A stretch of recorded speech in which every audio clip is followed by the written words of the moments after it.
Hello, hello, mic test. So, hi again mga besh. So, magandang araw sa inyong lahat. Sana'y magandang araw nyo kasing ganda ng araw ko. Char. So, ayan, sa nakikita nyo, bagong ligo ang wish nyo. Pero hindi naman talaga ako maliligo kung hindi kami alis. So, binlower ko lang yung buhok ko kasi magkisirmo na naman yung housemate ko kapag basa yung buhok ko tapos lalabas ng bahay. Pak! O, diba? Mukhang ingot lang.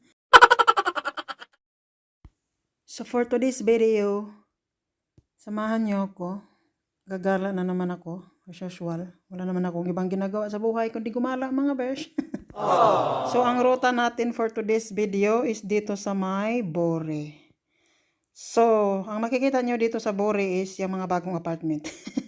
Bore Mall at saka yung Bore Hospital. Ayan naman yung pa-decoration ng Bore Mall, no, sa pa-entrance nila. Char, ganda, sarap iuwi. So, dito ako mismo drop off ng housemate ko at sa harap niyan yung Bore Hospital kung saan nandun yung housemate ko.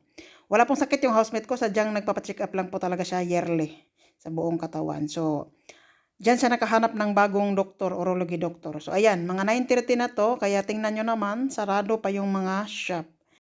Gusto ko talagang sumama sa Bore Hospital, doon sa housemate ko. Kaso sabi ng housemate ko, wag na daw, dito na lang daw ako sa Bore Mall mag-ikot-ikot. Ang schedule niya is nasa 9:45 ata, dahil hindi siya Filipino time. Syempre, maaga siya mga besh. Wow. So, kita nyo naman, lahat ng shop isarado pa, pera sa mga tinapay at saka yung bela na yan kasi mga pagkain yan. So, ayan, nagtingin-tingin ako ng karne, baka may magustuhan ako, baka may nag-sale, bibilhin, pero wala naman akong nabili. Kaya ayan, nag-ikot-ikot na lang ako dito sa my Bella. So ayan, tinignan ko tong mga to, kung nag-sale ba, pero mahal pa din siya. Kaya ayan, tinignan ko na lang, hindi ako bumili.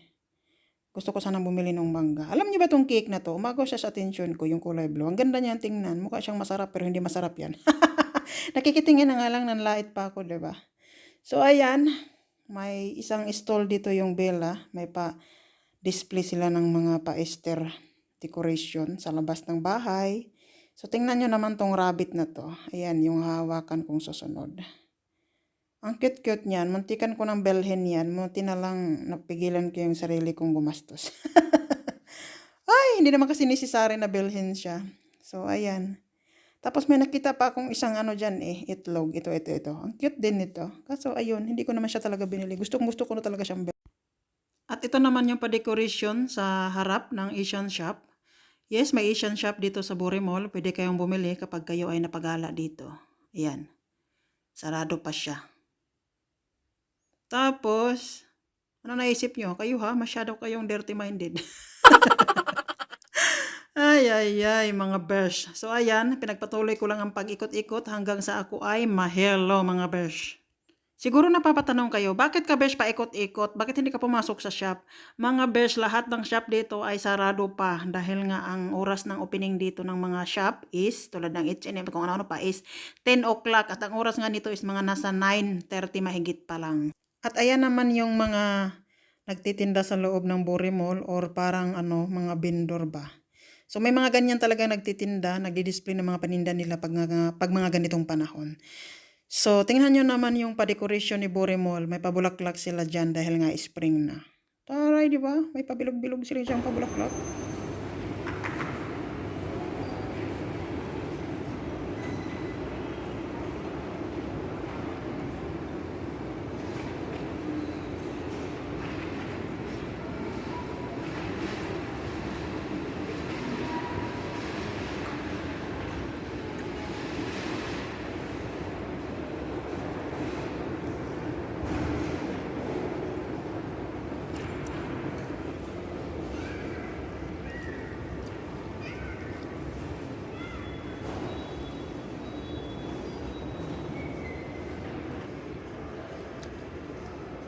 Red. So, ayan mga besh, literal na opening ang beshi nyo. So, kaya din talaga ako pumayag na dito na lang magpaiwan dahil gusto kong pumunta dito sa TD. May bibilhin ako dito sa TD. So, papakita ko na lang sa inyo mamaya kung ano yung mga mabibili ko dito sa TD.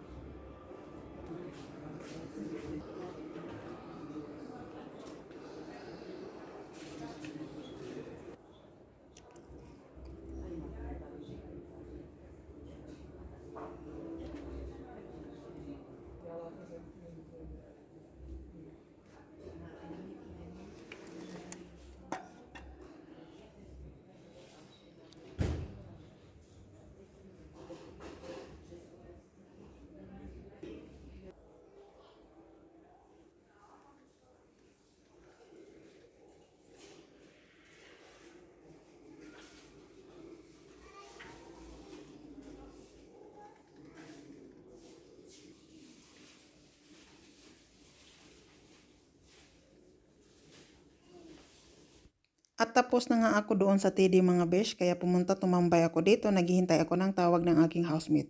Ito naman yung makikita mo sa likod ng Bore Mall, ni Musnitsa Bore or Hospital Bore. So nitong mga oras na to is tumawag na yung housemate ko, tapos na siyang tumawag at wala na daw siya dyan, tapos na ang check-up niya. At sabi niya, lumipat ako dito sa harap mismo ng Bore Mall dahil dyan na ako pipick upin. Ayan pala yung mismong harap ng Bore Mall mga besh, no, kapag kayo ay pupunta dito. So ayan, nakarating na ang besh nyo sa bahay at ito yung mga nabili ko sa TD. Takip yan ng pagkain sa lamisa kapag summer kasi madaming langaw mga besh, ang kukulit nila. Ito naman is lagayan ng sabon. Dadalhin ko yan sa bundok doon sa maliit naming bahay.